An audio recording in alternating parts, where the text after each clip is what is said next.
This is a Hot Pie Media original. Hello, and welcome to the Amy Edwards Show. I'm your host, Amy Edwards. I am activated today, which we talk about. Oh my gosh, you guys. I know we're talking about sex more and more on the show, and I just am being led in that direction, that it's such a core of our essence and something that we need to bring to the forefront because it can fulfill our lives in ways that we don't see or understand. So that is part of what we're talking about today and so much more. And our guests are Kimi Inch, who has been on the show before. I believe it's episode 3. And she's phenomenal then, and she's phenomenal today. And her partner in Eros and Kink, Kayce Neill. And they are extremely educated. Kayce has her master's. Kimi is a certified somatic healer. They're both dominatrixes or former dominatrixes. And that informs a lot of what they do. And it's so good to do. Can you tell? I'm like, if you're watching, I'm like all lit up, and it's just phenomenal. So I'm so excited about today's conversation. Little bit of business up top. If you can subscribe, share, rate, review, all the good stuff in the podcast world totally matters. And I'm just so grateful that you're here to, let me just express that as well. What are we doing here? We're working on transforming our lives to be our best version. So just remember, it's all a practice. Go easy on yourself. Approach today with an open heart, open mind, and curiosity, which Kimi says curiosity is love, and it can be self-love too. So let's get to it today.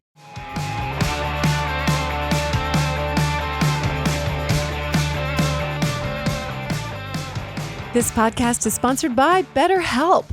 Is something interfering with your happiness or perhaps preventing you from achieving your goals or living to your fullest? Well, sometimes professional therapy can be a great alternative. And I'm speaking from experience with BetterHelp. That's HELP. BetterHelp is online professional therapy done securely, and they will assess your needs and match you with your own licensed professional therapist in under 48 hours, and you can start communicating then.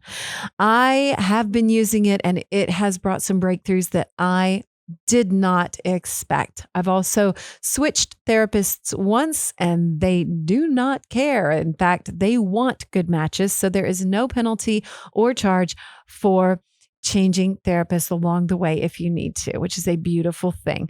Also, it is more affordable than traditional offline therapy, and they do have financial aid available if you need it, because they are committed to you living happier today. So read the reviews at betterhelp.com/reviews. And again, that's help, HELP.com/reviews. Then you can go to betterhelp.com/AES for Amy Edwards Show and get 10% off your first month. Join the over 1 million people who have taken charge of their mental health with the help of an experienced professional at BetterHelp. Simply go for 10% off to BetterHelp, HELP.com/AES. Okay. Hello. Did you hear the lighter just go? Yes, I'm lighting my weird little Palo Santo pyramid that I don't think I'm using correctly, but I don't care because it smells awesome. Let's cleanse our space a little bit and tune into the moment. Take a deep breath with me. I light things just to tune me into the moment, just to get really present. And I like smell, which we actually talk about today as they push me. Kayce and Kimi invite me to do an exercise. I say push me because it did push me out of my comfort zone.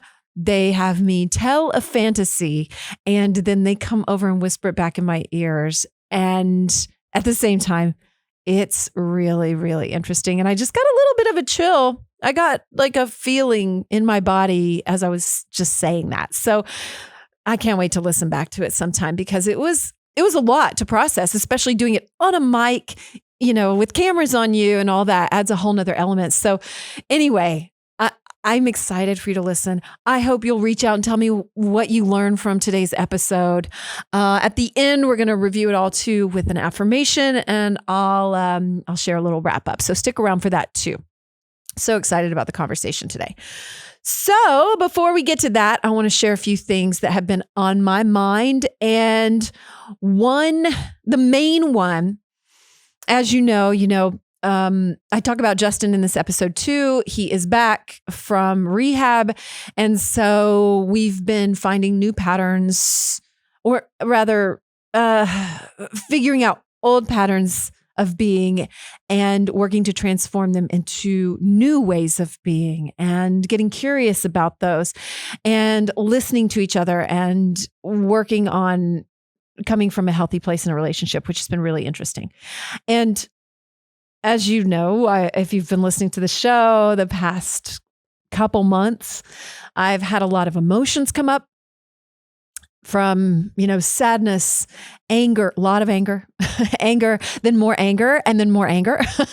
And I suddenly hit a shift, probably because I've been doing some Al-Anon meetings and reading a lot about codependency and things like that. And so, I had to realize that there's nothing I can do to control the situation.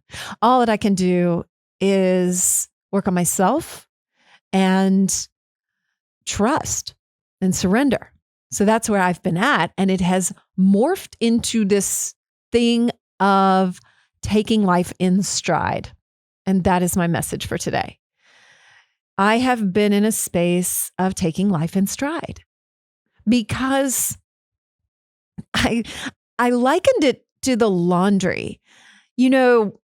We have a pile of laundry. We'd like to get it all done, but shit, the clothes that we have on right then are going in the laundry. So it's never done. And life is just like that. There's never going to be a nice, tidy end until we're dead. And then who knows, it may not be tidy at all. There's not going to be a spot where it's all taken care of. It's all just going to keep going. So how are we going to respond? Are we going to keep letting stress rule us? Are we going to keep letting our emotions rule us? Are we going to step in a space of awareness where we can say, I can take this in stride. This is part of life. Aaron Alexander, who's been on the show, called me to check in because he's good friends with Justin too. So he called me to check in, I don't know, along the way before Justin got back. And I was in a space of kind of heartbreak, anger, just navigating a lot of intense emotions around it. And a lot of, I don't know what happens next. I don't have any control over this. I don't have any answers. And as I was talking to him, I just started laughing. I was telling him what's going on and I just started laughing and I go, this is just life, isn't it? This is just life. And that's what we talk about today with Kimi and Kayce, is that we have ebbs and flows. We have expansion and contraction, and such is life. So how are we going to cope with that? Are you going to let that rule you? Are you going to be a slave to all of those things? Or can you see it from an awareness standpoint a bit and say, I take it in stride because I know that this is just how life is, which is a beautiful thing. We are humans. We are put in this body for a human experience. I believe very much in our spiritual nature. Do I believe in, God, afterlife, all that? I don't know. I believe in something. But I know that we are having this human experience. Well, I saw The Matrix the other day, so it seems like we're having a human experience. And so I got into the idea of spiritual bypassing because I've been a little confused by that term. We discussed it not too long ago with somebody, maybe it was Jill. And so I looked it up, and spiritual bypassing is a way of hiding behind spirituality or spiritual practices, which prevents people from acknowledging what they're feeling and distances them from both themselves and others. And, I think that is appropriate for what I'm talking about right now, because I think we can a lot of times discount our human experience and just focus on the spiritual stuff. And I'm not into that at all. This is what's really happening. You have this body, you have skin, you can feel things. We're having experiences, we're having emotions. So let's not discount that. Let's not overlook that. Let's not bypass that by just getting into spirit and oneness with the universe and all that kind of stuff, right? Not that that's not important, but why discount what we've got going on right now? Which I think not only reflects in taking it in stride, because then you are accepting and having an awareness of our human experience, but also been very interesting to think of it from a kink and sexuality perspective and getting more in touch with our own sexuality, which, let's face it, it is a huge part of who we are. You know, everybody has these feelings, whether we stifle them or not. It is a huge part of who we are. And, you know, life will point things out. I stretched my neck right when I said that. Life will point things out as we say, oh, I'm going to take life in stride, which I've been doing for days now. And as soon as I'm feeling that and feeling like I got this, I am taking life in stride, somehow I basically gave myself intense whiplash. I think I did. I don't know exactly, but all I can deduce is that I was doing a silly dance for my 12-year-old, because she'll always be like, Mom, watch my dance, and like forces me to watch something that doesn't make any sense. And so I did that to her the other day. I was like, Gigi, watch my dance. And so I did some dance, and I think I shook my head around, and I'm pretty sure I gave myself whiplash, because that next day I could not even move my neck. I'm still struggling with it. It's affected my sleep, which, you know, that pisses me off because I like my sleep. And I mean, like, my neck has just been killing me for like 3 days.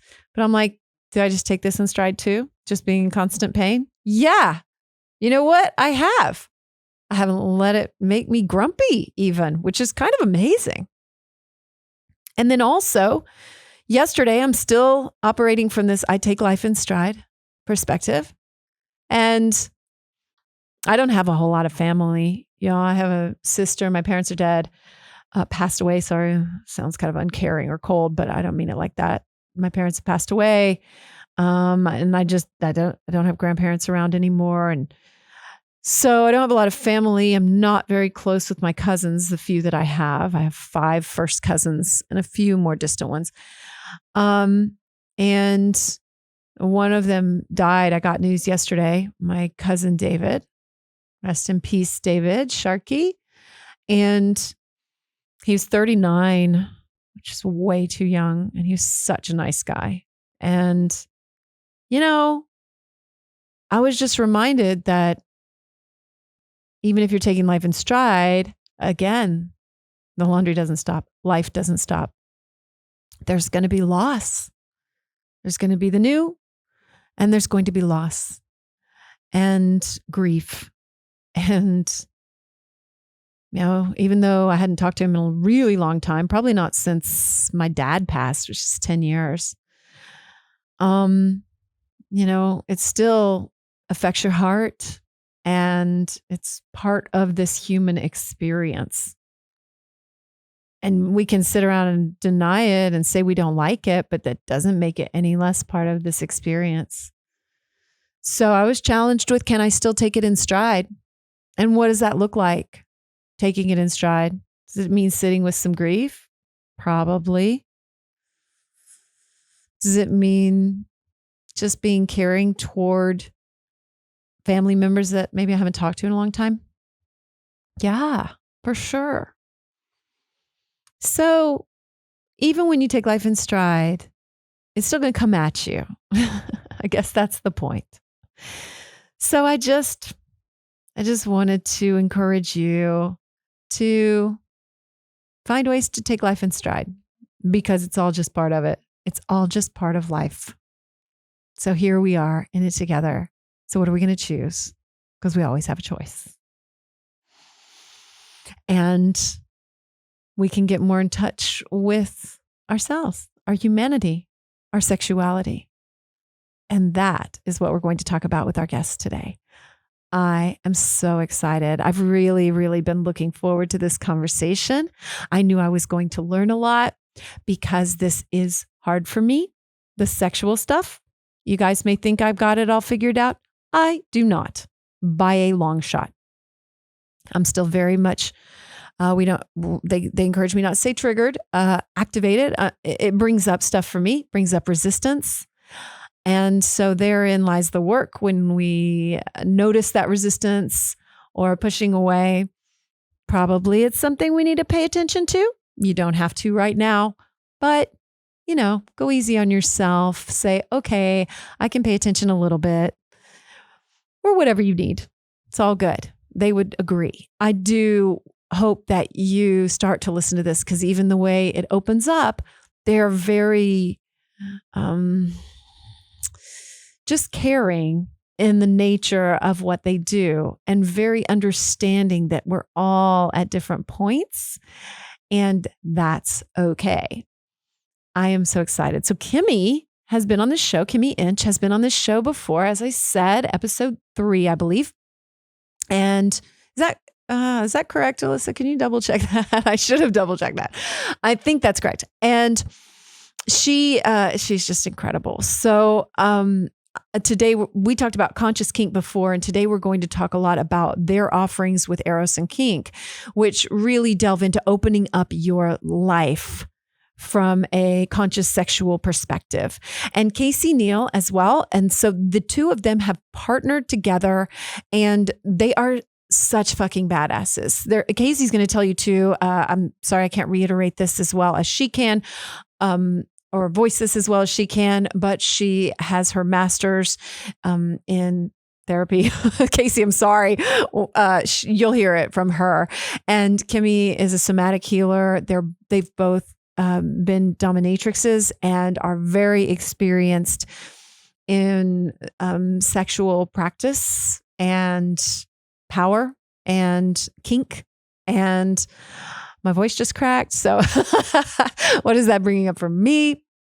And so anyway, I'm very, very excited to share this conversation today. Stick around to the end because we are going to have a wrap up. I'll share again how to find them, what they've got coming up, and how you can reach out to them, and an affirmation for today, which I bet that you can already guess. So now you can also find them, remember, at erosandkink.com, EROS and A-N-D, kink, KINK.com. And then you can find Kimi Inch anywhere online, KIMI INCH. Kayce's Instagram is private, but I know that she is active on Eros and Kink. And so I am so excited. Stick around for the end too. And let's do today's conversation. It's fantastic. So excited to share with you guys. So welcome. Hi. Ladies, Hi. we're recording, right? Yes, thumbs up. That's a good sign. So I was doing my lip warm up. Did you do that? I did. Nice. Getting the lips ready for everybody. Do you do that before you teach classes? I do it all the time, actually. Really? Yeah, I do. What does it do? It just warms up your mouth, and that's at least what I was taught as an actor. And so, yeah. I don't even do that. Yeah. I need to. No, I think you're doing great. You got it. I'm doing great. I seem to be getting by without it. Yeah. Thank God. Ladies, I'm so glad you came today. Thanks for having us.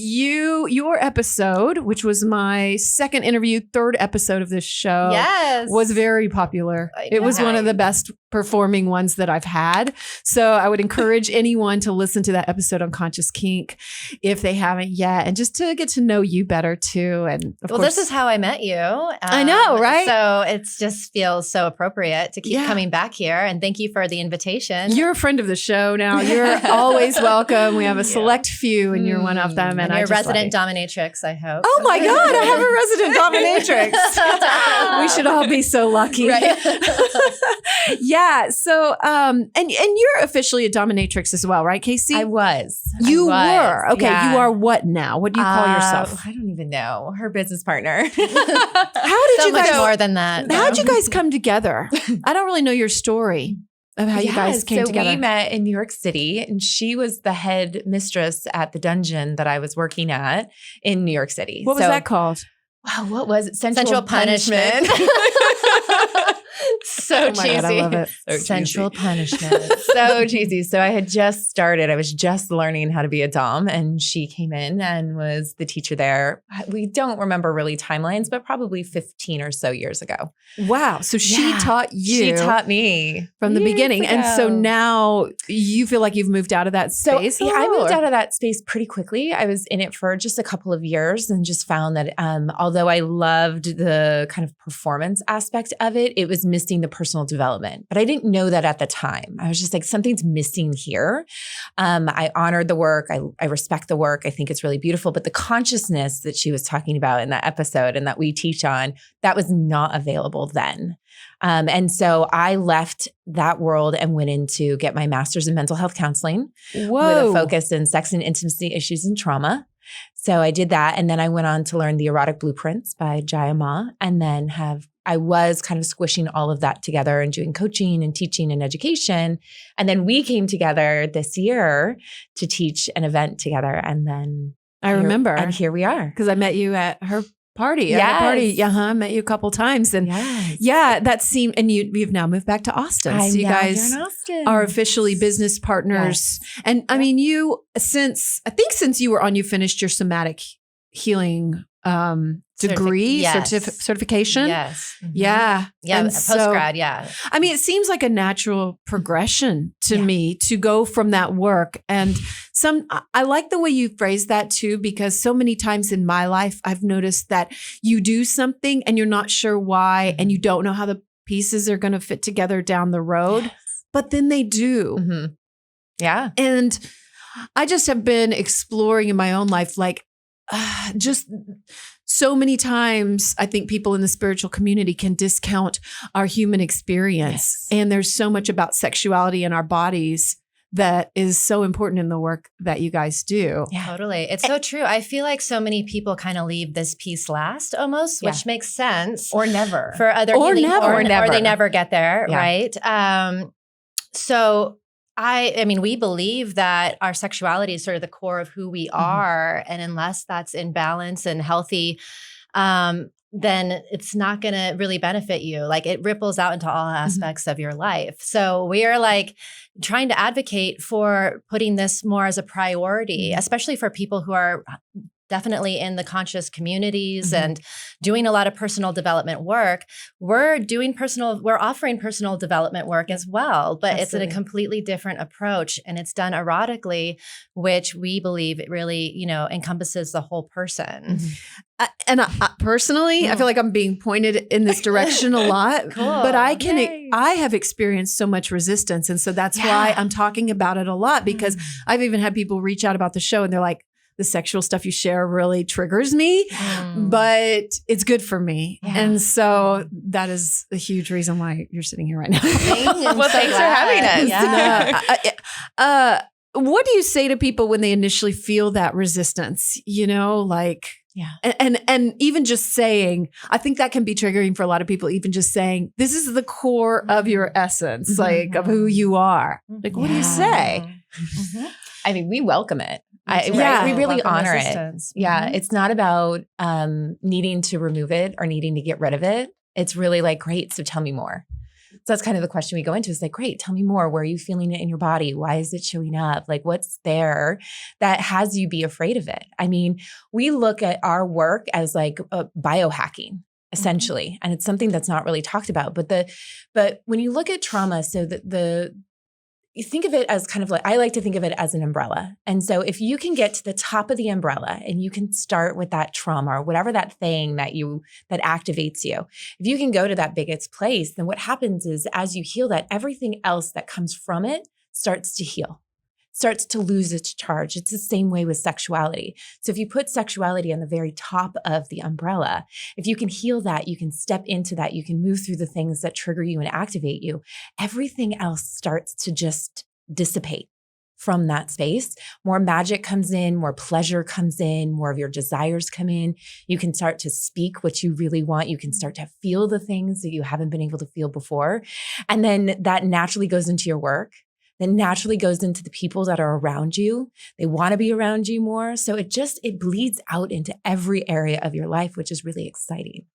And these conversations feel really dangerous to people, but it's actually more dangerous to not be talking about it because it goes underground. It comes out sideways. It can be dysfunction and show up in a lot of different ways. Yeah. Yeah. So these conversations are important to have, and talking about the vulnerability, fear, and resistance that's attached to it. You know, people think, oh, I'm going to be working on my eroticism, so now I have to just be this like sexy person. And it's so not like that. It's messy, it's powerful, it's beautiful. Sometimes it's sexy, but it looks different for everybody's, journey. So we're just here to celebrate and accept people wherever they are, and hopefully show them what's possible for what their life can look like. Oh, that makes it sound so like, not inviting exactly, but just like comfortable. We want invitation. Yeah. We're like, please come. Yep. It's just like, just more comfortable, because I know even just for me, people probably look at me and think, oh, she's like liberated and got it all figured out. And I do not, especially when I read like you're doing this Talk Dirty to Me course, because I use my voice a ton. Yeah. I'm all about it. I'm about using your voice for transformation. And that is one area where I am really not good at. And I don't like even saying that necessarily, but I have work to do. Yeah. How's that? Beautiful. I have work to do, a lot of work to do there, because I get really, really nervous and sheepish and just like, I'm going to sound like an idiot, and like, so I don't know, if you can share a few things about one of the things you said on your website was your voice is the key to unlocking all of your most kinky and sensual delights. And I mean, I believe that our voice is so important. So why wouldn't that be true? But I'm still like, oh God, what do I have to say? Amy, thanks for sharing this. Oh yeah. I'll share it all. Well, and I get the same way. I mean, I've been in the industry. Yeah, I've been in the industry for 20 years, and I still struggle with it. So it's normal to all of us. And Kimi will talk more about this, but it's something to work on. It's something that like doesn't come naturally to most people. It's a very small group of people that it comes naturally to. And the thing that we don't yet go into in this course, it's another one we're going to be creating, is when you learn about your erotic blueprint, you can also start to speak in your erotic blueprint. And you can speak in your partner's blueprint. So what does that mean? First of all, let's cover the erotic blueprints real quick. Yes. Because I'm super into this. I just watched the Goop that was good. It was really good, really good. And so I've been thinking more about it. I took the quiz. I'm energetic, I think. So that makes a lot of sense. So in short, the erotic blueprints were created by Jaya Ma. And the way I like to describe them is that they're the 5 love languages for sex, pleasure, desire, and turn on. And so if most people know what the 5 love languages are, and so they understand like, oh, well, once I understood what my love language was, then I understood my partner's, then we could communicate better, we could love each other better. Same thing in the world of sex, pleasure, desire, and turn on. Usually the partner that you're with is a different blueprint than you are. And so when you can start to understand not only what your blueprint is, you can start to understand what your needs, wants, and desires are within the context of your blueprint. You can do the same thing for your partner. And then you guys can bring it together and expand sexually. And sex isn't just, and Jaya talks about this, it's not just, slot A into slot B, creating an orgasm. That is one very small definition of the vast amount of sexual and sensual and erotic experiences that people can have. And so when you bring the erotic blueprint into Talking Dirty, you can start to play with your partner in different things. And so if you're energetic, I can just,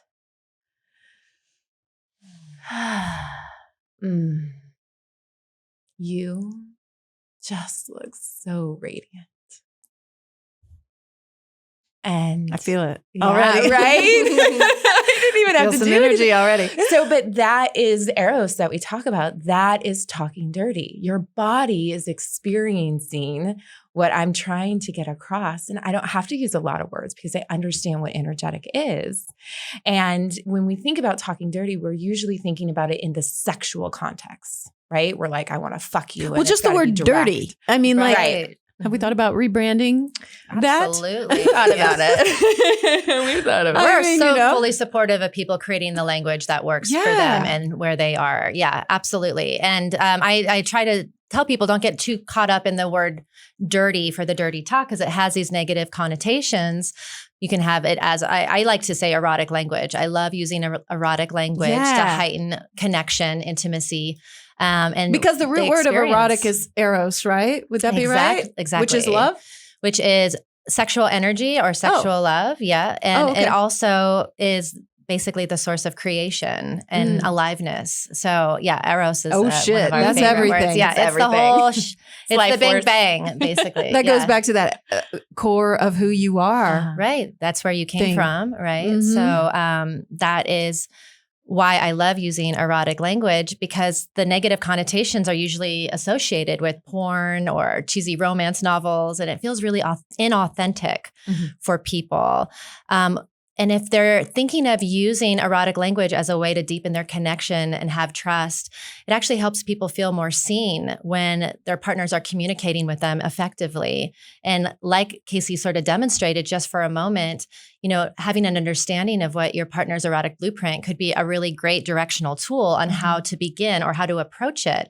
Another great tool is to sit down together and talk about, you know, turn-ons. What are some of the things that are exciting to you? What are some of your fantasies? What would an ideal erotic encounter look like? So you have some like material to use when you're with your partner. Also, using erotic language is a great baby step before actually exploring into things that might feel a little intimidating for people. So if you were to say, you know, I'm curious, Kimi, about exploring something that might be considered kinky, like maybe some spanking. You and I did spanking last time I was We here, did. didn't we? Yeah, we Yes. did.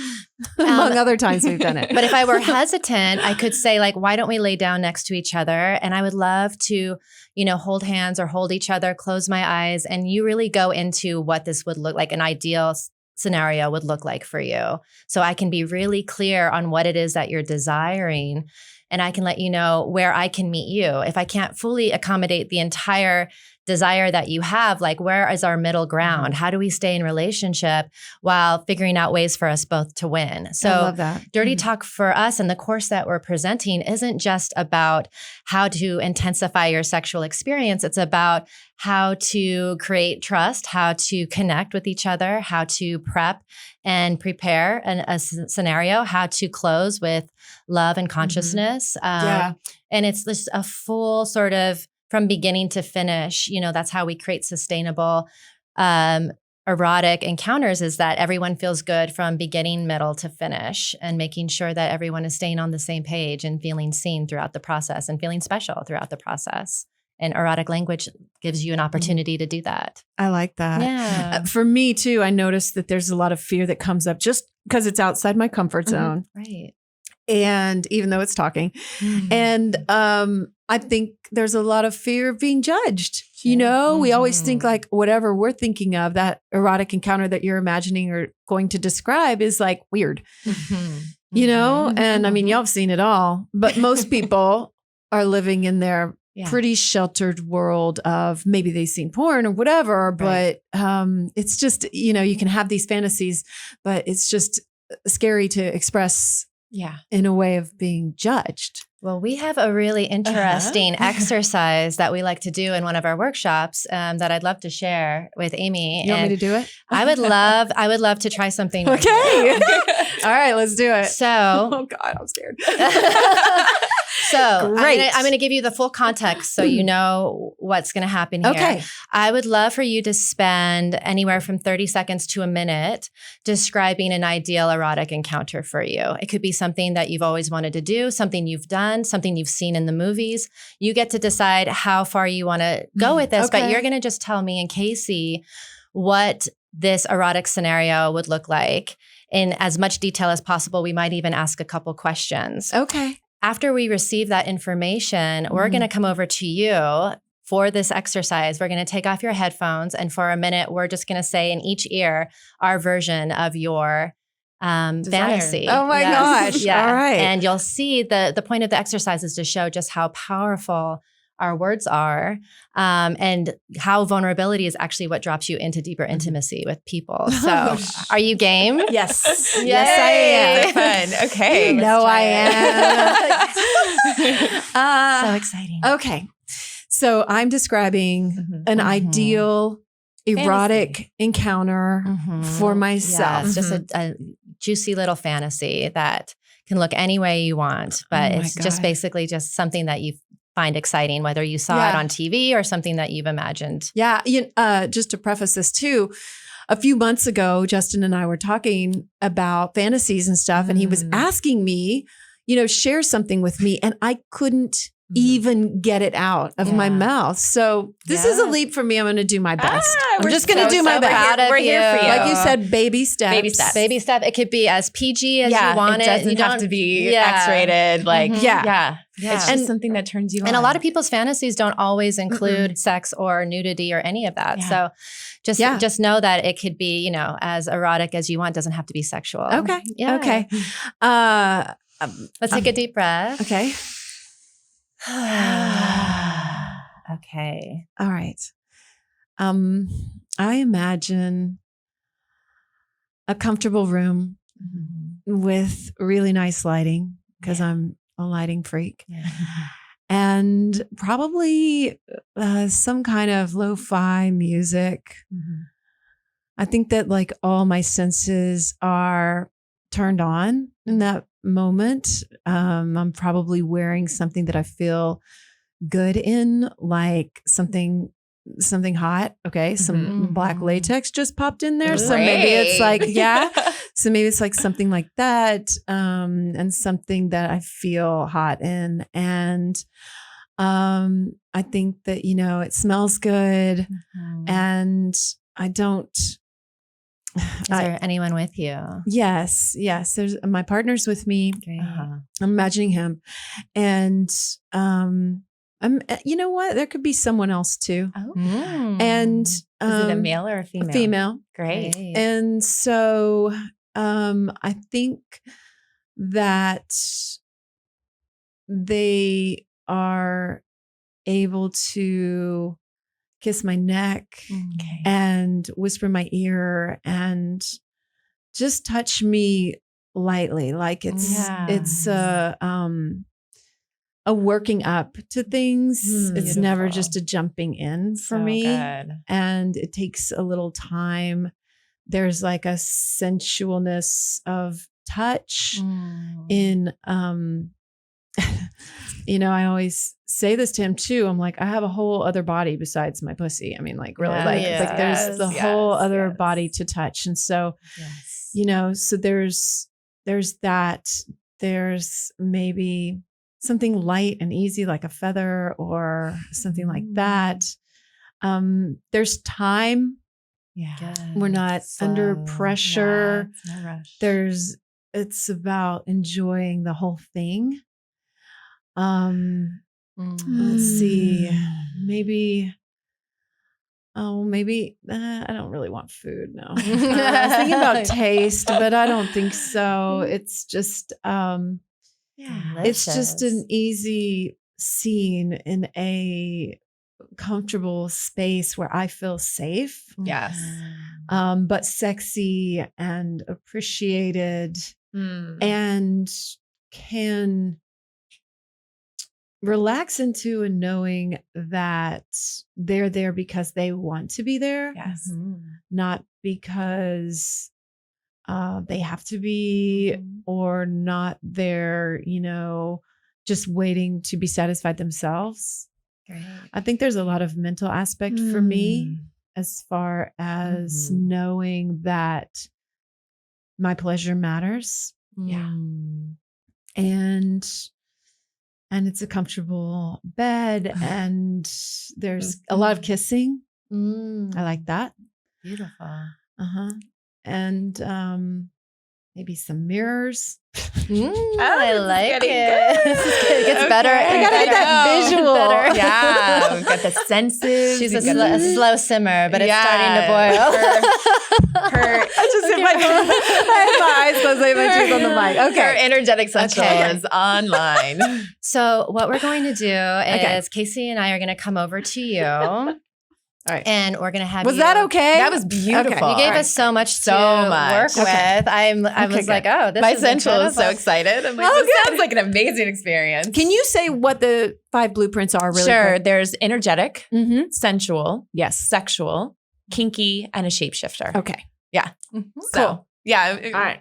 We'll have to So come back now and what? talk more. So we're going to come over to you Okay. so you can take off your headphones just for the minute of Okay. us doing the exercise. I can hear you just fine And anyway. we are going to either do energetic touch, which means we're not actually touching your body, but we're hovering over an area that feels good to you. Okay. Or we can do still touch. So we're not moving our hands around, but I could put a hand on a shoulder, on your head, whatever, wherever you want, or no touch at all. Okay. But so for some, it's grounding.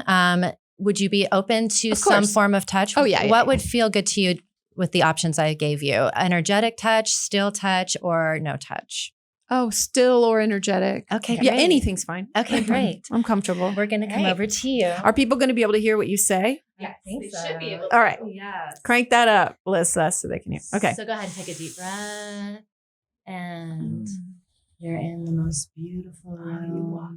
Your partner's there with another beautiful friend who's there to take you in with your sexy outfit and latex. They just want to touch you. It smells so And you good. notice There's this candles beautiful lit female in the everywhere. corner taking They you in both as well. want to just And you enjoy can feel your whole luxuriously body being touch, hugged in your kissing, latex. bodies entwined And he with each beckons for other. you to come to him And slowly. they're adoring you. You're adoring them. slowly.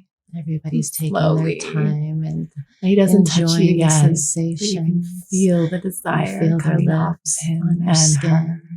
As they move And he up and down pulls your the body, oil out you feel so and loved and starts to adored. rub your body slowly. You don't have to with go the any latex, faster than you want and to you go. can You can just feel take your time everything. and just And enjoy. it's just slow. He's taking in every curve Hmm.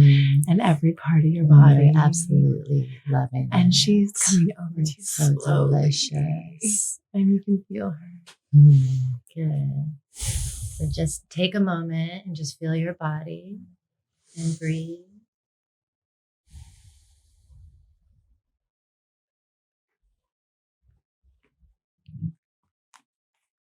And when you feel ready, let us know how you're feeling in your body right now. I think I'm feeling really in touch and present, even though it's a fantasy, which is kind of strange, right? But I do feel present and in my body, I think. And it felt really good to be appreciated and heard by you guys and everything that you said, and take the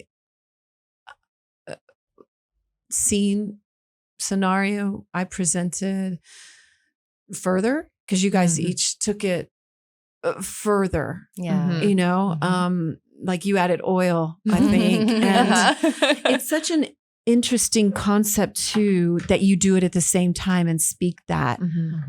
What is that?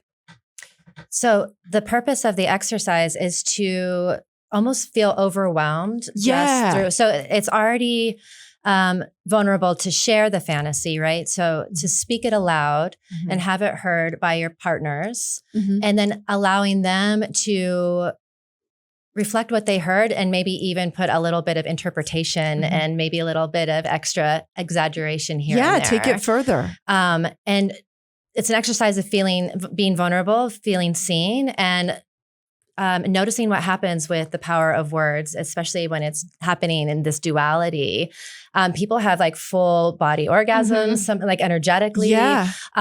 People are actually really amazed to be able to kind of keep up with this and feel the intensity of this exercise without it having to be sexual at all. Like, we didn't get too sexual. I talked about your body being kissed, but I didn't talk about genitals. I didn't talk about penetration or anything like that.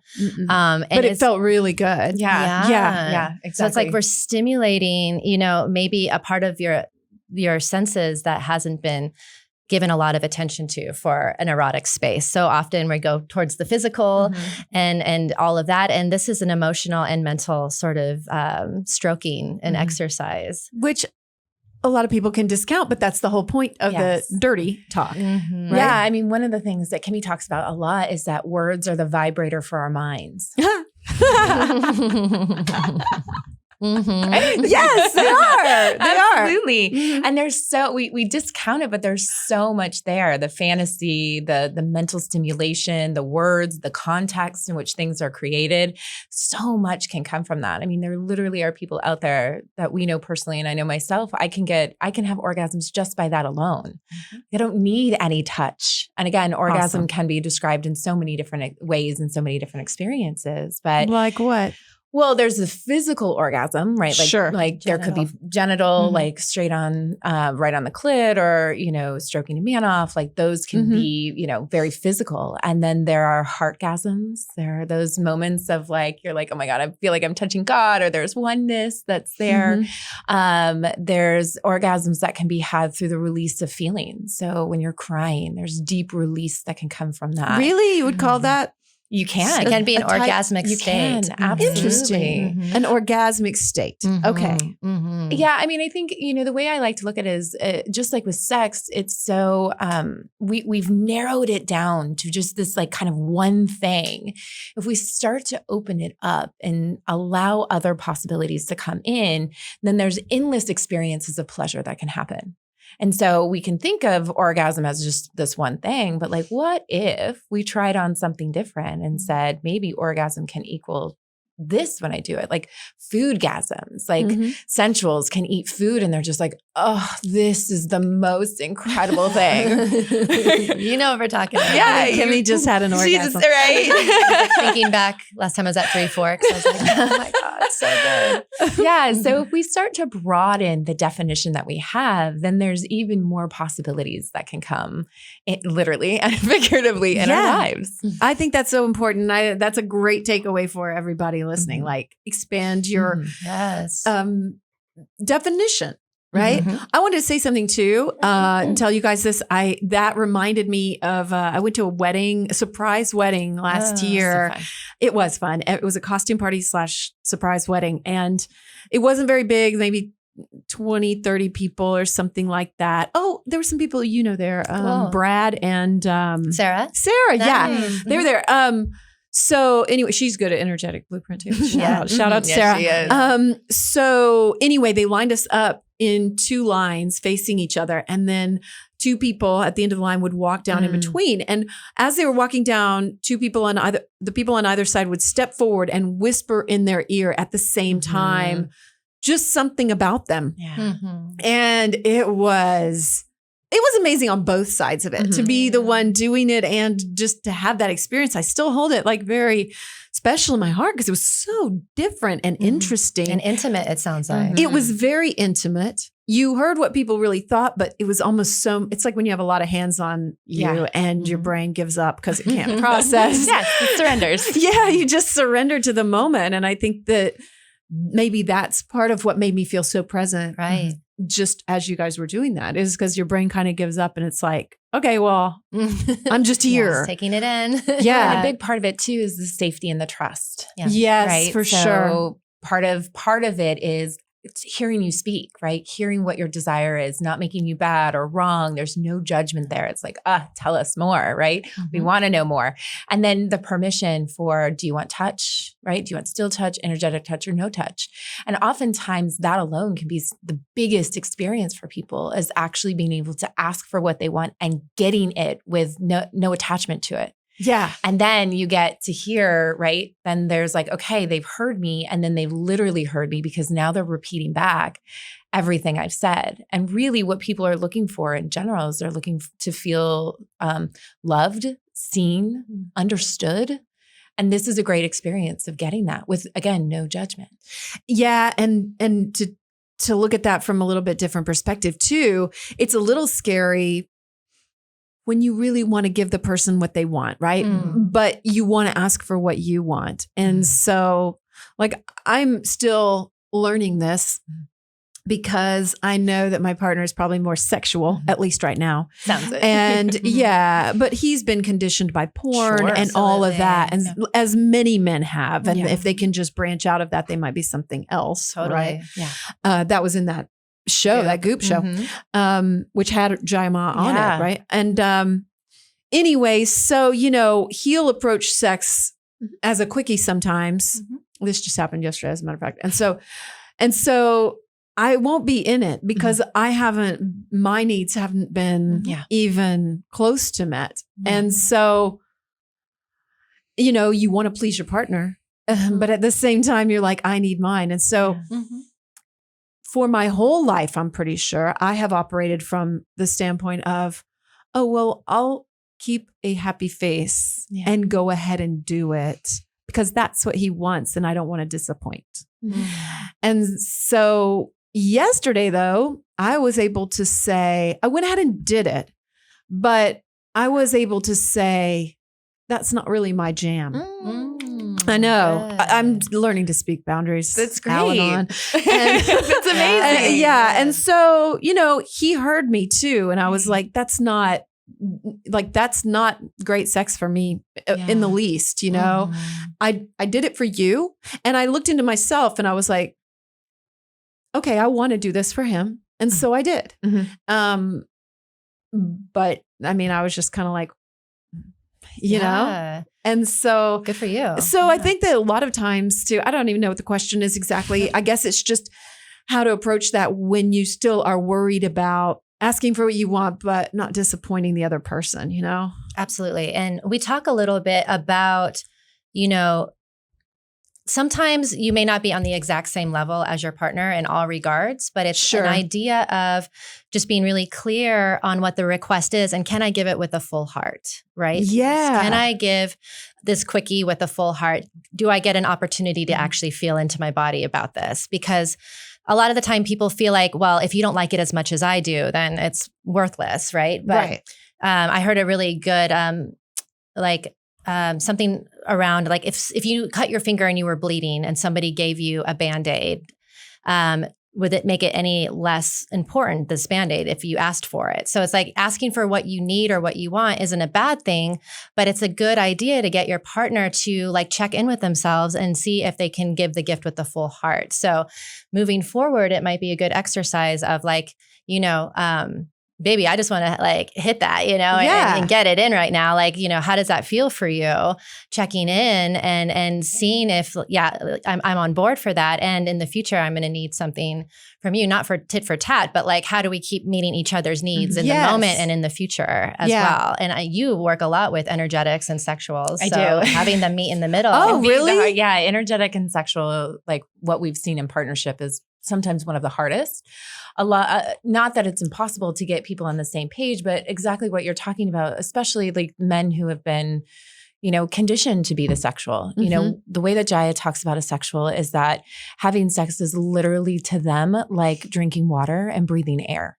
So a true sexual actually feels like they're going to die if they don't have sex. Like penetration, it's like literally, sticking. it is their life force. They literally feel like they're going to die. Like that is how important it is. Okay. But that's for somebody who really identifies as a sexual versus somebody who's been conditioned to be a sexual. Like it'd be very interesting to have your partner take the test and then excuse me, and then see what he really shows up as. Yeah, I Because don't think he really is. I don't think he really is either. But again, a lot of it's been conditioned. You see it in porn. It's been in movies. It's what their friends talk about, right? It's in songs. It is literally everywhere. It is. And this is where I find that when we can actually figure out what the partners are, and a lot of that is actually testing the body, like going to the body and testing the energetic, testing the sexual, testing all the different blueprints and seeing how the body responds, then we can start to bring in what are people's needs, right? So most of the time when it's coming from the sexual,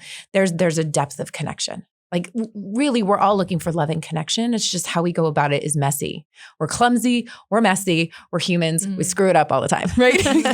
So like you guys are out there, you have full permission like to just get messy. Like it's a messy thing. And on the other side of it, when you can start to understand each other, then sex is beyond anything you ever knew was possible.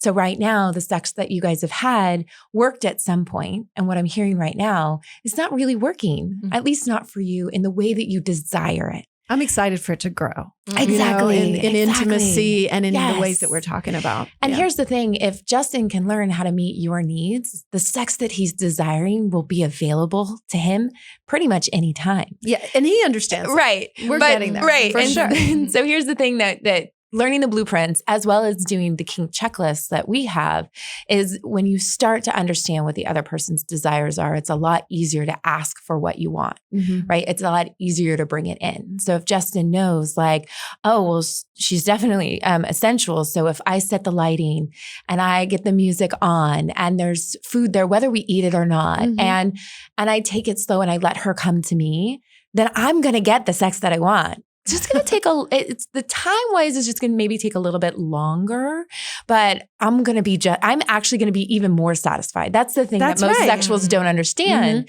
And again, it's no one's fault. We just haven't been trained this, right? And so it's a learning experience. And so once he can understand that like, oh, when her body is turned on, I'm going to be able to experience sex with her in ways that neither one of us knew was possible. Because what you can teach him is how to have transcendental, transformational, expanded sex that just he probably just doesn't even understand is possible. Yeah. And so this is where we have been talking about like when you can get vulnerable, right? When you can have those conversations and you can say like, I mean, preface it with like, this conversation might be a little messy. We might be a little clumsy, but what's really underneath there is I want more depth and connection with you. I want to love you more. I want to have incredible sex with you. And neither one of us don't necessarily know how to do that. So let's try to figure it out. And to be able to laugh probably. Yes, laughter is such an aphrodisiac. It's such a turn on. It's such a great lubrication. Right. I love it. I want to ask this. What about people without a partner? And what about people that probably heard you talk in my ears and are like, how in the world would I find two people to do that? You know, I guess I'm curious, is there a way to talk out loud to yourself? And as an adjacent to that, do you consider the sexual relationship you have with yourself to be the most important? Yes. Because I would say probably. So the second one, yes. absolutely. Yeah. Hands down. Absolutely. You are self-responsible for your own pleasure. Yes. That is hands down. If you put it in other people's hands, you will constantly be dissatisfied. Right. You are responsible for having the sex and the pleasure and the desire and the turn on that you want. So like just putting it out there, you're It's responsible true. for Yes. it. And so is your partner. They're responsible for their own. And then if you guys come together, both turned on, oh my God, like magic. And then as far as being single, I mean, I've been single for years and I've been going through this as a single. And so one of the ways that I go about it is I have amazing girlfriends and male friends that I can say, hey, let's try this. Like, are you open to doing this? Like, let's do the kink checklist together. I want to practice. I want to be able to do this. So cool. So it just because like, you know, we're talking about sex doesn't mean that we're going to have sex, right? That sex is going to be there. But I love playing with my girlfriends in the mind games and in the fantasies. It doesn't mean that anything has to be done with it. But it's less intimidating too if you just definitely do it with your friends. Absolutely. And then you get to play and it doesn't become so scary. Because right, when we're in partnership, one of the things that can be really challenging is that we have all the history. There's fear of abandonment. There's fear of loss. There's fear of rejection. There's fear of humiliation. And all of it in an unconsensual way, right? Non-consensual Yeah. way, right? So all those fears kind of come up when we're in partnership, but when we're with our friends, it's like we can kind of do that. So there's also just like understanding the more you can practice with a friend, the easier it becomes to do it with your partner as well. Can't we be like that with our partners, and just We're lighter, we're working right? on it, but Yeah. we're working on it. Yeah.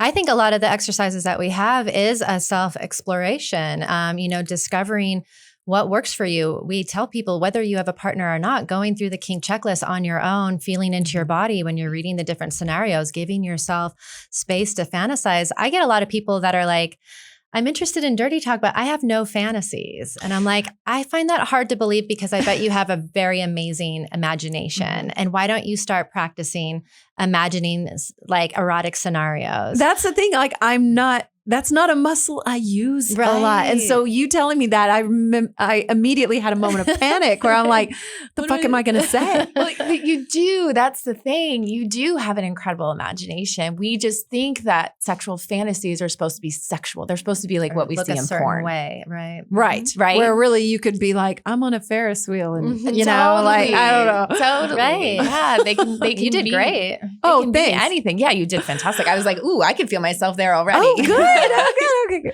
Yeah, it was a great fantasy. Can you talk to yourself? Do you ever, like, I know you said you do it with friends and stuff. Do you ever talk to yourself? We have exercises where if you, I'll give a like sentence or two of like a classic thing that you could say, like, I want to fuck you, for example. Like that's direct, gets right to the point. Okay. And I say, I recommend either journaling or doing a voice memo recording. And I especially recommend doing a voice memo recording where you take that sentence and you elaborate on it, given the tools we're going to give you, which is And you talking say it to about someone else or to no, yourself? you record it so you To can listen, yourself? so Yeah. you can listen back to it. Oh, shit. Right. Okay.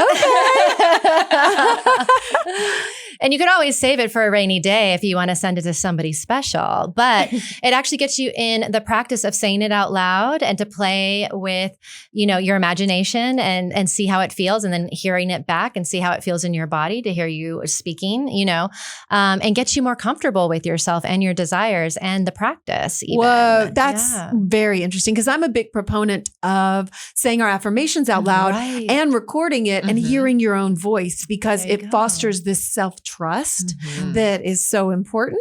But I never thought of this. There we go. It's something for you to try. I think it's a really good practice for people.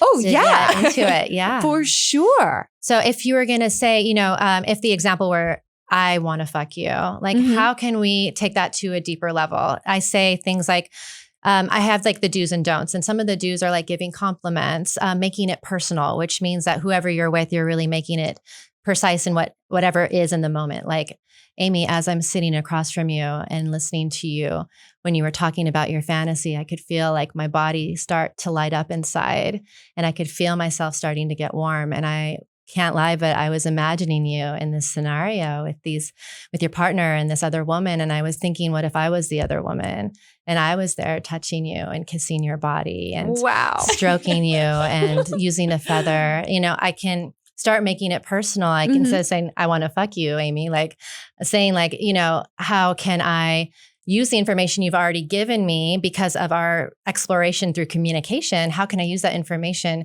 to have erotic language with you and to take something like I want to fuck you into a deeper place where I can take you on a journey? Because I don't think I want to fuck you is going to work that great as an energetic. That might be really good for a sexual. Is that right? Yeah. It's great for sexual. Yeah. But for an energetic, maybe painting the picture and moving slowly and talking about senses and all of that. So, we're using this, we're collecting data, and I could practice, talking in different ways, considering who I'm talking to and what I would like to get across. And yeah, it's just practice, And it's not so much about saying it, but it's about the listening. Yeah. And like you said, collecting data, you're listening and without judgment and actually just being like, okay, great. How can I use this to help satisfy you? Right. Yeah. Which and is then the flip of you that. can notice where the judgment is. And then you can also ask yourself, is this mine? Is this somebody else's? Like, this may not be something that turns me on, but it might turn them on. So you can start to also get curious about where like judgments that. might come in, right? Yeah, I like Because we that. all have them. We all Mhm. have judgments. So like,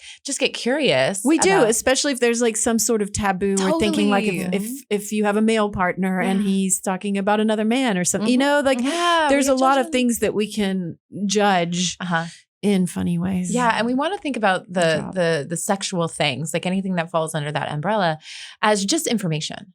Just information. Yeah, it's just information. Doesn't have to mean anything at all. It's just information. And just because it's a fantasy doesn't mean it has to be a reality. Oh God, Right? so often the So- fantasy's way better than the I reality. know. Let's be real. True. I know. And then, but there's elements that you can start to bring in, right? So it may Mhm. not be bringing in another woman, but for you, and you know, that's your fantasy. It may not be that you actually physically want another woman there, but there may be a feminine energy that can be brought into the room, right? Like, so maybe Like the what? music that's playing is a feminine voice. Maybe there's a movie in the background of a woman that you find attractive. And so that's there, right? So there's these Oh. other elements that you can start to play with to bring into the scenarios that you're starting to create. We already know that like the space is really important for you and going slow is really important to you. So if like Justin can bring in like those two elements, then your fantasy starts to unravel and become the norm. Mhm. And then you can start to expand even more. Beautiful.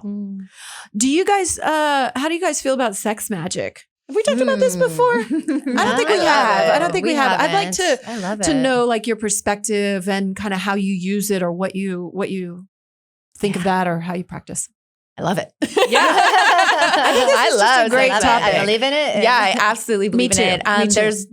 There's a lot of different teachings out there and people who think of sex magic and It's in a lot of ultimately different about that ways. creation, that Eros It is. scene that you were It talking is. about. So for me, I use it in self-pleasure because I'm not with a partner right now. Me too. Although I'm looking. So I use it for myself. And so I get really clear before I go into self-pleasure, what is it that I'm wanting to create? What is it that I'm wanting to call in? What is it that I'm wanting to bring in? Like, what is it? And so then I get clear on it before I start to self-pleasure, and then I let it go. And then I let myself pleasure myself. And then when I'm bringing myself to orgasm, the moment I go into orgasm, I say out loud what it is that I desire. Out loud. Voice Yeah. it. Voice it. The Ooh, vibration. do We that. need That's the good. vibration. It's got to be spoken. Okay. Because then it travels on the waves, right? Out into the universe. And so it's whatever I'm desiring and better. Yeah. I always add in and better because the universe is going to bring me something beyond anything that I could ever imagine. and Because better. Yeah, because we're playing in magic. Yeah. Right? So I'm like, So oh, we this don't is know. what I want. And so, okay, universe, this is what I'm desiring and better. This and better. That's good. Good Yeah. tips. What about you? Similar. I like to say it out loud during self-pleasuring. Okay. And I have a partner and we practice doing it a little bit here and there. But I want to make self-pleasuring more of a daily part of my schedule, to be honest. I can't always fit it in, but it's something that I'm finding more and more important because I feel like we can manifest through states of pleasure a lot more than otherwise. And not only thinking about the end result, but what states do I need to be in order to, acquire wealth? I want to speak out loud around, being in good health and being in pleasure and being in openness and willing to receive and things like that as well as, and then of course, like specifics and what that looks like. So Yeah, the thing I'll add about if you're doing it in partnership is you want to make sure that you guys are both crystal clear on what it is that you're desiring. You want to make sure that you are in alignment and that you are speaking to the same thing. So you want to speak about what is it, the intention, right? Because the intention is really important. What is the intention of the magic that we're trying to bring in? And you want to get clear definitions of what the other person is saying, right? So if you're wanting to bring in more money, what does that even mean to each person, right? Like what does that mean that it's $1,000 more a month? Does that mean we're bringing in 7 figures? Like what is the other person thinking? So that you want to be on the same page. So just the invitation is to notice any point where you're making an assumption based on what the other person is saying and then ask for clarity. I like Right? that. Because in the spiritual world, people speak in very vague terms that we create our own definitions of. People talk about like wealth, and they talk about abundance, and they talk about prosperity, and you talk about love. What the fuck does that actually mine mean? may be very different than exactly. yours. And so and probably is. And is. Let's just assume it is. It's going to be different, right? Yeah. So you want to make sure that when you're doing sex magic with your partner, those terminologies are crystal clear. Like, what does that actually, you want to bring in abundance. What does that, abundance of what? Right? Yeah, no shit. Right. And the universe brings things and has it happen. And then you want to add, so this was taught to us by our teacher, Sean Roop, who is an incredible Tantra teacher, is to add in with grace, ease, and elegance. Ooh, I love that. With grace, ease, and elegance. So this is what I want. And please, and better with grace, ease, and elegance. Because what does the elegance part mean? What does that mean? It means like it's this exquisite energy or something. What does that mean to you? What does that mean? Yes. I don't know. I'll double check with Sean on that one. What do you think? Well, for me, I think of like a swan, right? Okay. Like there's an elegance to how they walk in the world. It's not that clumsy, messy. No. The opposite of that. It's the opposite. He talks about how so often we do things through blood, sweat, and tears. That's been how we've been conditioned. That it's got to come through blood and sweat and tears and endearing and like, very masculine, if you will. Yes. And what if it doesn't have to be that way? What if it can come in with grace and ease and elegance? I think as a sensual, for me, I love being in luxurious spaces because my hypervigilance goes off because everything is just taken care of. I don't have to think about getting my water glass filled. It's just filled. I don't have to think about the space being messy because it's just taken care of, right? They've all, right? Yes. Right. And so I think for me, it's the same thing. Like with grace, ease, and elegance, it's just like, I don't have to be hypervigilant. The universe has my back. We're good. It's good. It's going to come. And I don't have to endear or endure, excuse me. Yeah. And that's a lot of like, I know for me that anytime I'm pushing, anytime I'm trying to do something, I'm not on path. I'm not in aligned action. Same thing with sex, right? How you do one thing is how you do everything, right? We don't want to just push slot A into slot B. We want slot B to be open and juicy and just like, I fucking need you inside me. That's incredible sex, right? Same thing with sex magic, like, and the universe. Like, we can have that same kind of relationship with the universe, being open and juicy and saying, great, I'm ready for you. Let's do it. Let's do it.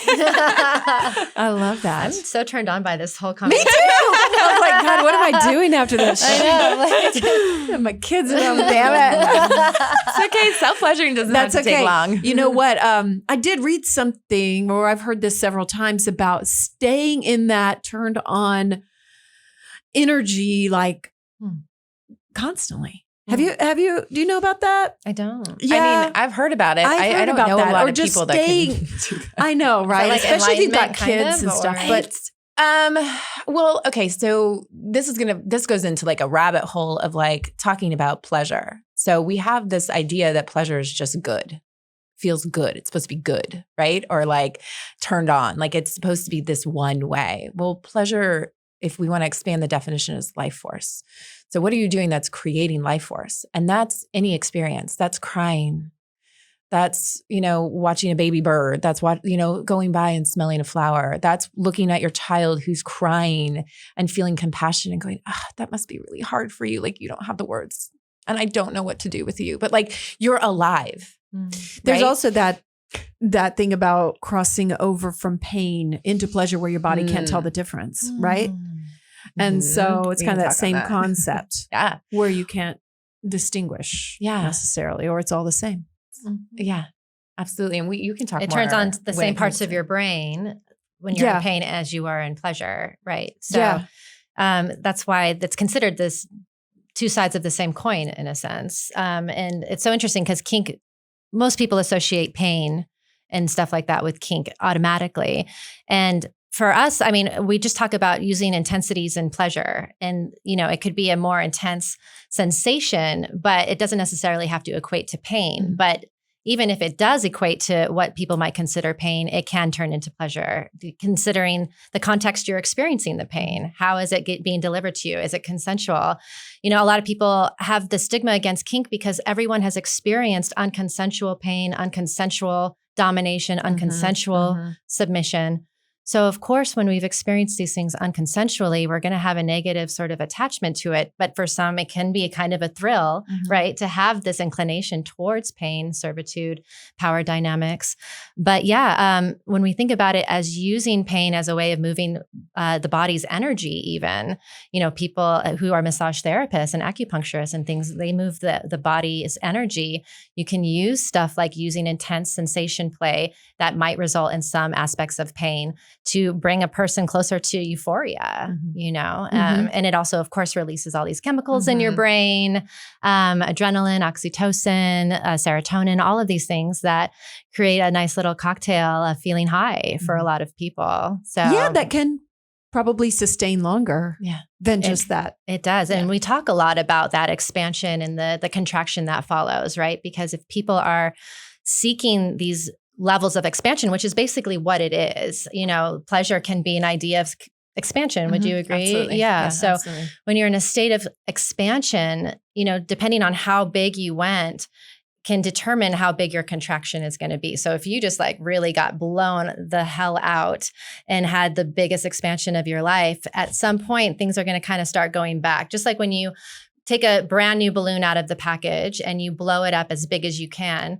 When you let the air out, it's going to go back. It may not go back to the exact same size because it never does. You're going to be changed forever on some level, but it does go back. And how do you put in place those self-care or self-soothing, you know, things to help you sort of create a soft landing for yourself through the contraction? How do you do it? Well, you think about like, what are some of the ways that you feel most soothed after, you know, having a moment of expansion? It could be bubble baths. It could be making sure that you have a cuddle partner in place. So you have lots of cuddles and physical closeness to people. It could be your delicious foods. It can be making sure you're spending time in nature and you're actually putting your bare feet into the ground. So you're grounding yourself. Like, it's a really important thing for people to sort of explore, like, what does self-care look like for me?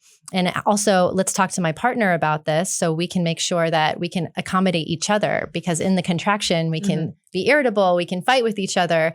There can be all sort of, you know, side effects that come with it. So having aftercare in place and having these conversations ahead of time keep us, you know, more on an even keel. So we're not just having a hardcore crash, you know, we want to make sure that we're taking care of ourselves. I've seen you post a lot about this. It's a thing. It's a real thing. It's a real thing. Well, it's a neglected thing, probably. It's We're just not. it's people are just unaware of it. Yeah, yeah, right? yeah. It's just one of those that, and once you're aware of it, then you can start to make the decisions differently for yourself. And like Kimi was talking about, we expand and contract when we breathe.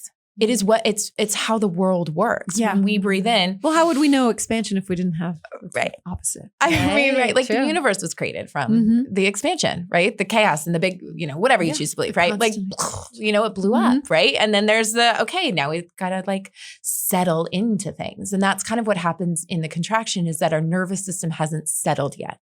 That's one way of thinking of it, right? So you've expanded, you've had this incredible experience. And then I don't know if you've experienced this with your partner, but after you've had an incredible experience, do y'all ever get into like a fight either that day or the next day, or like when you get home from vacation, you're suddenly like irritable, like something's just off?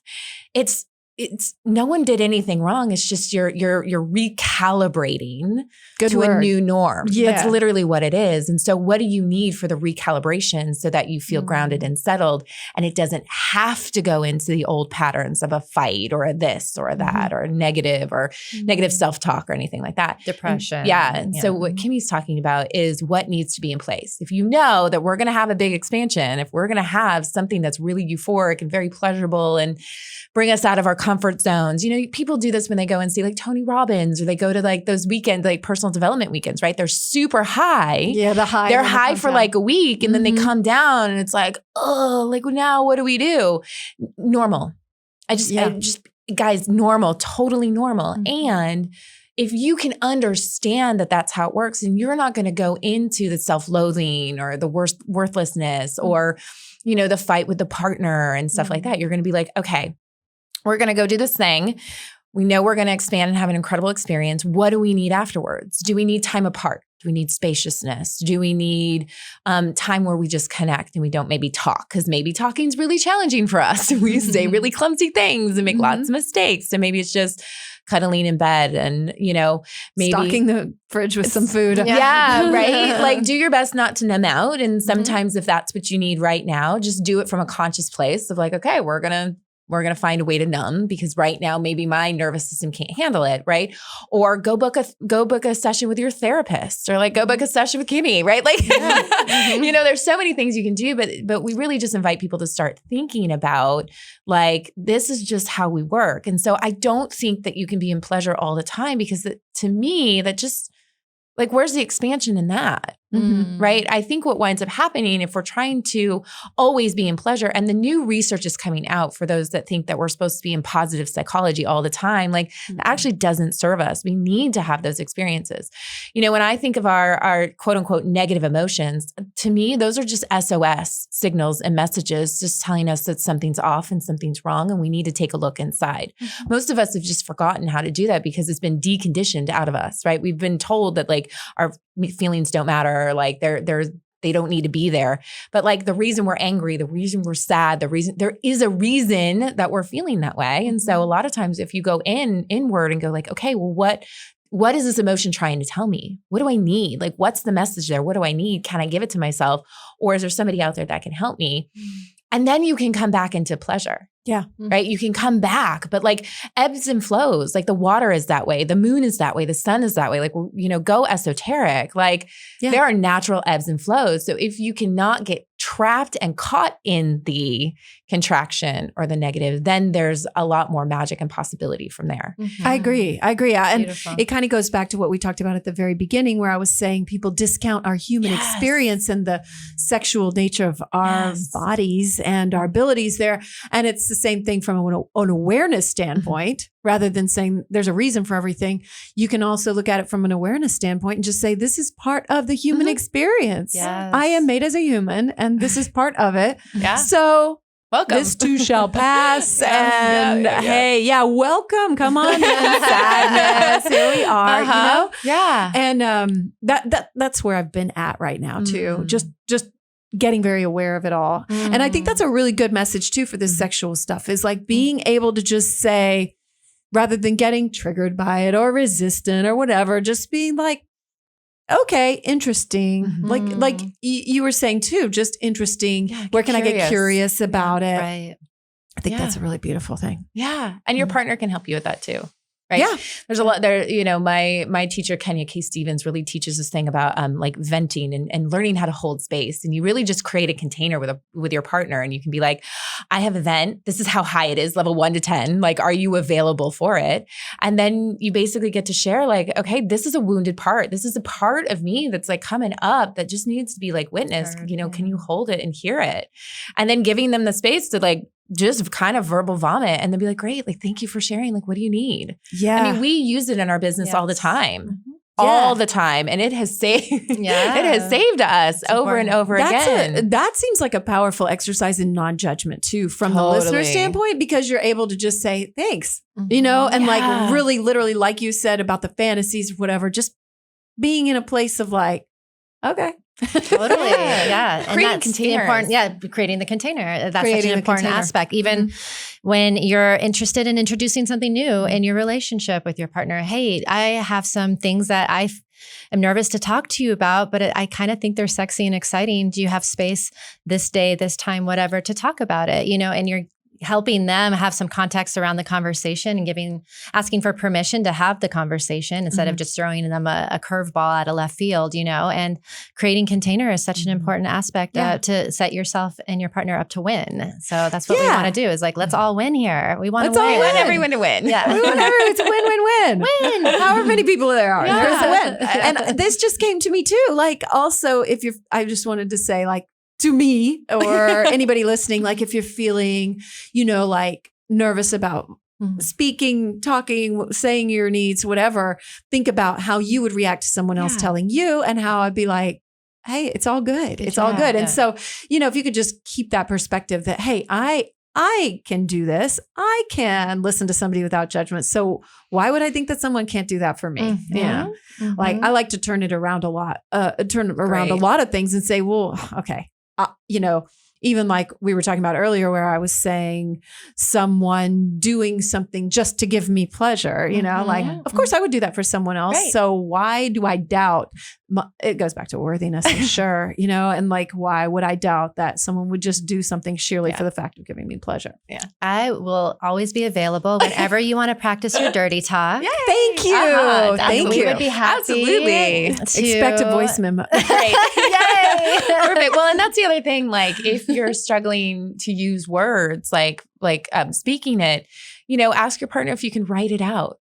I know for me, sometimes I like that baby step. Yeah. Sometimes for myself, like when it feels highly charged for me, I don't always, I'm not always the most eloquent in my own head, right? And wanting to get the words out. And so, if I can't have what I like to call a clumsy conversation where I can say, hey, I want to have a conversation with you. I know it's going to be really clumsy. And like, this is the context of what it's in. If I'm not able to do that, then I ask like, hey, I'd like to have a conversation. I'm just having trouble like speaking it. Like, are you available for me to type it out or write it out for you so that we can start the conversation that way? Because I know for me, sometimes like my head is thinking in all different directions. And so when I try to talk, I'm like, I feel like big old bunch of word salad where it's just like, I don't know what I said and I don't know if you're following it. So at least when I write it, I can read over it and I can fill in the spaces and I can fill in the gaps. And then I can take a moment to be like, oh, I'm feeling really reactive writing this. Let me take a breath. I can come back to it and not be reactive because Kimi and I like to not use the word trigger. We like to use it like activated. I like that. You're just activated. Like there's a bunch of emotions that are just activated. I'm going to shift into that. Yeah. Because like, not to discount that triggers are there, but I think a lot of people use it. It's becoming, what do you want to call it? Like a trendy word. Yeah, it is. Right. And so we're like, you're just activated, right? And if there's actual trauma, then that's a different conversation that we get to have, right? If you're triggered in a trauma reaction, very, very different than I'm activated and I have a lot of emotions and I don't know what to do with them. Right. Like people listening to this conversation. Exactly. For instance, they're like, oh God. Yeah. Two hot blonde dominatrix. So yeah. Well, I feel like we're probably wrapping up. We're getting close to time. And so I wanted to, let's keep going. So what do you guys want to make sure to share before we go? Or is it something you want to reiterate? And while you guys are thinking about it, I just want to reiterate from past episodes and stuff that this is a practice. Yes. Just like you were just saying, it's all a practice. Yes. So it's not a one and done ever. And so everybody can relax and know that it's okay to be messy and it's okay to just make a little progress. Yes. Yeah. Yes, it's our friend Lawrence Lanoff likes to talk about it as the 1 degree shift. If you can just shift 1 degree right now, that's right. That goes it's a whole new course. Yeah, it's a whole new course, and it actually expands naturally. Yeah, we only have so many big breakthroughs to go through. Those tower moments in the tarot, if you will, right? If we can just make 1 degree shift, like you may not see it and the ripple effect immediately.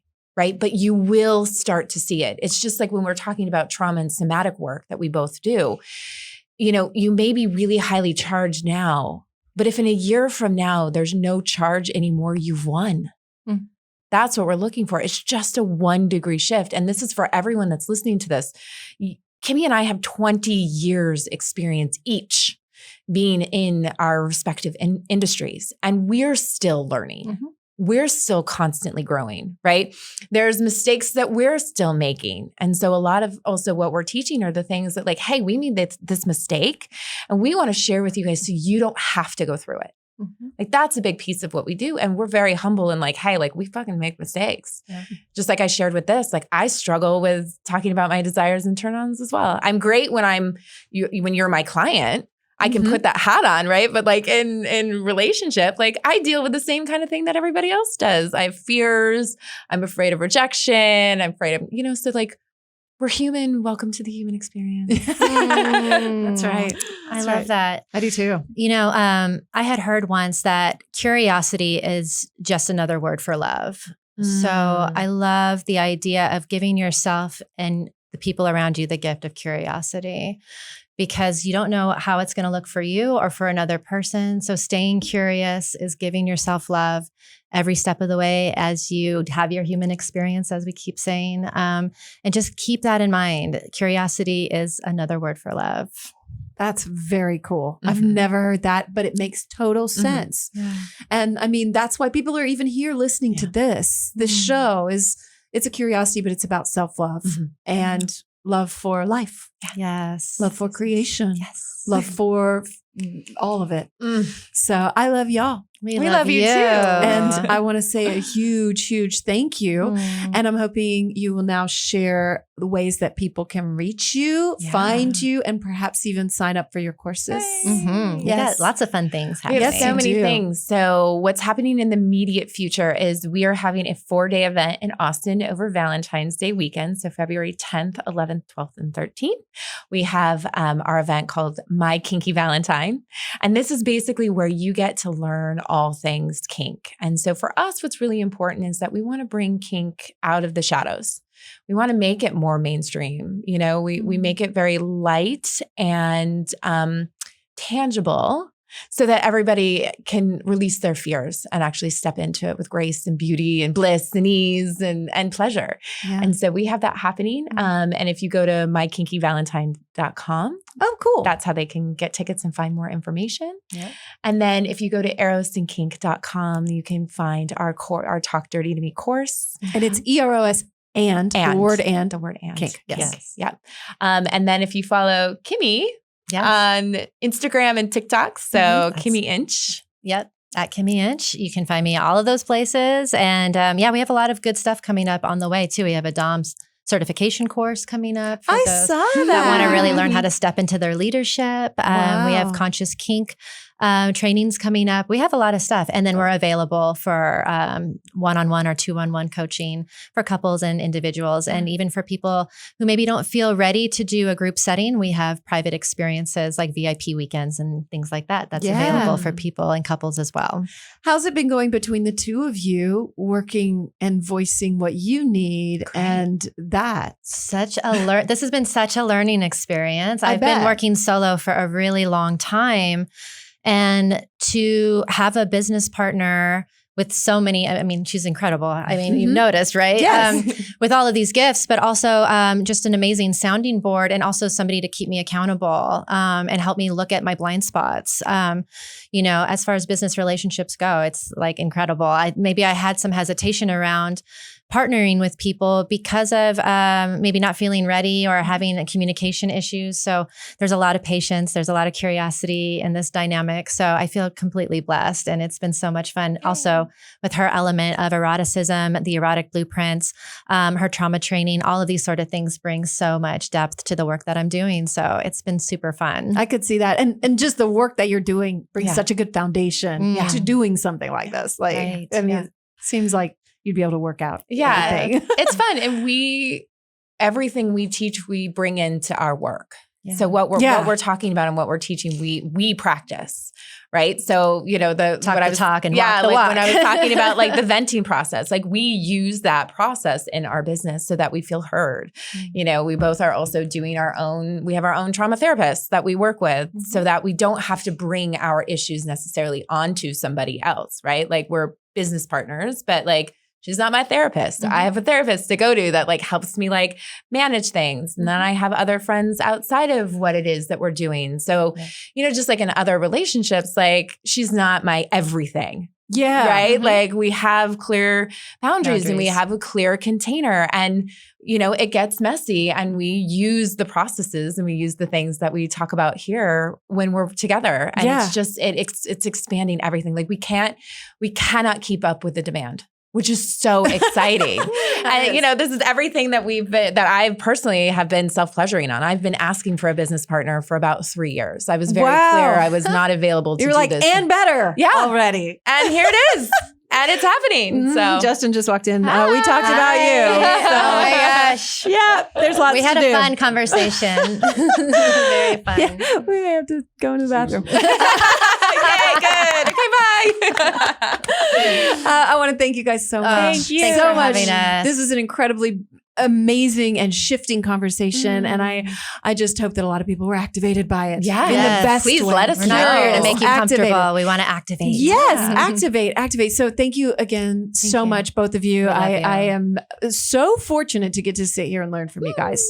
We all are. So Thank you. everyone just keep going, and remember, be kind to yourself. Yay. Yes. Thank you. Thanks Love you so both. much. I love you too. Yes. Who needs a deep breath after that conversation? It was really incredible. Huge thanks to Kayce and Kimi. And remember that you can find them at Eros and Kink, EROSAND kink.com, or at Eros and Kink on Instagram, or at Kimi Inch, KIMIINCH on TikTok. She's like TikTok famous on TikTok or on Instagram. And I hope you'll reach out to them and maybe even, work with them. I think that this is going to bring a lot to my life, and I'm excited to see how it develops. And as they were leaving, I did invite them to come back in, 6 or 8 months, and we can talk further about this and see what kind of progress I've made too, because I'm going to keep you posted as well on the show and tell you, how this is going for me in practice and what it's bringing to my life. And I already do some of the sex magic stuff. I go through phases where I'll remember to do it and then I won't. And then since Justin's been back, my self-pleasure practice has been off a little bit because he's around, or, my kids are out of school, whatever. Right. So you know what? It ebbs and flows just like they were talking about. And that is just fine. Right. So anyway, I want to thank you so much for being here today. Of course, today's affirmation is, I take life in stride. I take life in stride. Breathe into that. Write it on a Post-it note. I will be sharing it on social media as well. But can you just take life in stride? What if you did just today? What would that look like? What if you just carried that with you and said it over and over to yourself? What would it look like? Would any pain not be as much as of a focus? Would you be able to say, that's just life and how life goes, with detachment, but also with curiosity, acceptance, and love? Perhaps, which is a beautiful thing.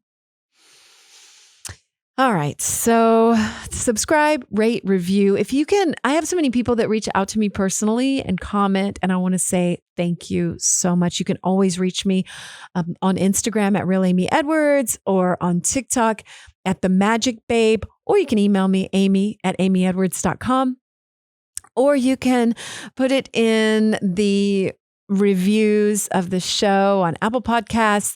I would be extremely grateful if you could rate and review the show. Very much. It means a lot to me. I've been trying to build up to more of those. And so if you could take a second to do that, I'd be super grateful. And oh my gosh, I don't want to forget to mention this too. I do have a jean jacket hanging behind me, and I want to give a big shout out to Heather Kilgore Art. And she goes by Heather Kilgore Art, Kilgore Art on Instagram. And she, out of the blue, sent me this cool jacket. It says, "Rock Your Gypsy Soul." Oh, good. Yeah, we're flipped around on the camera, so you can actually read it and I'll put a picture of it up too. It was so cool of her to send this, and she has some really, really gorgeous stuff. So if you're interested, I would say go check out her offerings, Heather Kilgore Art. And thank you, Heather, for sending this to the show and to me. I'm very grateful. She said it spoke to her. And so I think we're all just working on rocking our gypsy souls, right? I thought about what that means. I mean, gypsies go where they're led. And probably there's an element in the concept of being a gypsy of surrender and flow. And here we are, surrendering and flowing. And I'm here for it. That's where some of the most beautiful transformation happens. So big thanks to Alyssa back there, making sure everything runs smoothly. Thank you, Alyssa. Thank you, everyone here at Hot Pie. And we have a lot of great shows that are constantly growing around here. So I'm so grateful to be here. And thank you for being here. I'm wishing you just all the good shit. Health, wealth, hot sex, heartgasms, energy orgasms, listening, voicing, fantasies, all the good shit. Remember, you are the magic, y'all. And we all have a lot more power than we even realize. So keep taking it in stride and keep growing. I love you. Till next time. Thank you so much for listening. If you liked this show, please rate and review. It totally matters. And I encourage you to spread the love too and share this episode with a friend if you feel called.